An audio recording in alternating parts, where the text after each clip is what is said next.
Hello বন্ধুরা, আমি আজকে বাড়িতেই দারুণ সুস্বাদু টেস্টি চিকেন রেজালা বানিয়েছি। রুটি দিয়ে চিকেন রেজালা জাস্ট অসাম লাগে খেতে। তো বাড়িতেই টেস্টি চিকেন রেজালা বানানোর জন্য প্রথমে দইটাকে ভালো করে ফেটিয়ে নিয়েছি। তাতে লঙ্কা গুঁড়ো, গোলমরিচের গুঁড়ো, নুন এবং গুঁড়ো দুধ, যে প্যাকেট গুঁড়ো দুধ আমরা কিনতে পাওয়া যায়, আমুলিয়া কোম্পানির গুঁড়ো দুধটা আমি নিয়েছি, 1-1.5 চামচ মতন দিয়েছি। দিয়ে ভালো করে দইটার সাথে মিশিয়েছি। তারপরে দিয়েছি আদা রসুনের পেস্ট। দেওয়ার পরে চিকেন, এটা প্রায় 400 গ্রাম মতো চিকেন আছে, সুন্দর করে পরিষ্কার করে ধোয়া চিকেন তার মধ্যে দিলাম। আর সবথেকে ইম্পর্টেন্ট ইনগ্রিডিয়েন্ট সেটা হচ্ছে ঘি। 1 থেকে 2 চামচ মতো ঘি দিয়ে ভালো করে চিকেনটাকে মেখে ম্যারিনেট করে মিনিমাম 1 ঘন্টা মতো রেখে দিতে হবে ফ্রিজে। অন্য একটি পাত্রে আমি নেব কাজু, 2 চামচ পোস্ত আর চালমগজ। এটাকে আমি 5 মিনিট মতো ভিজিয়ে রাখবো। ছোট চ্যানেল তো, সবাই প্লিজ একটু সাবস্ক্রাইব করে দেবেন, কমেন্ট করবেন, লাইক। এরপর মিক্সচার জারে পেঁয়াজ, কাঁচা লঙ্কা আর 2-3 টুকরো ক্যাপসিকাম আমি আলাদা করে পেস্ট করে নেব।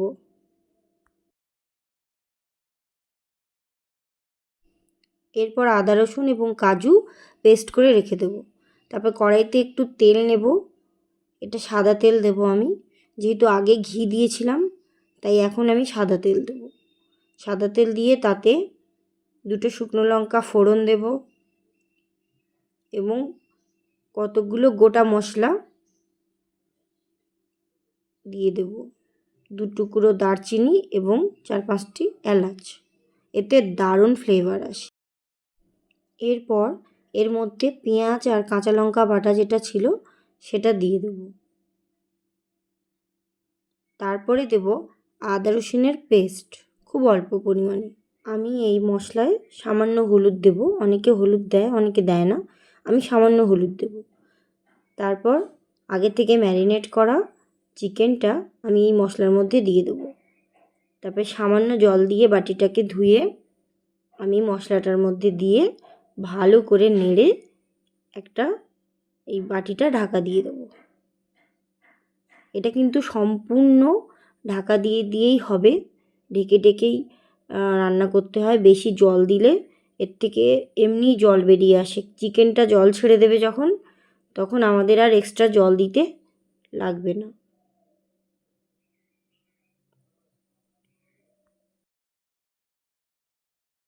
দেখুন চিকেনটা কতটা জল ছেড়ে দিয়েছে।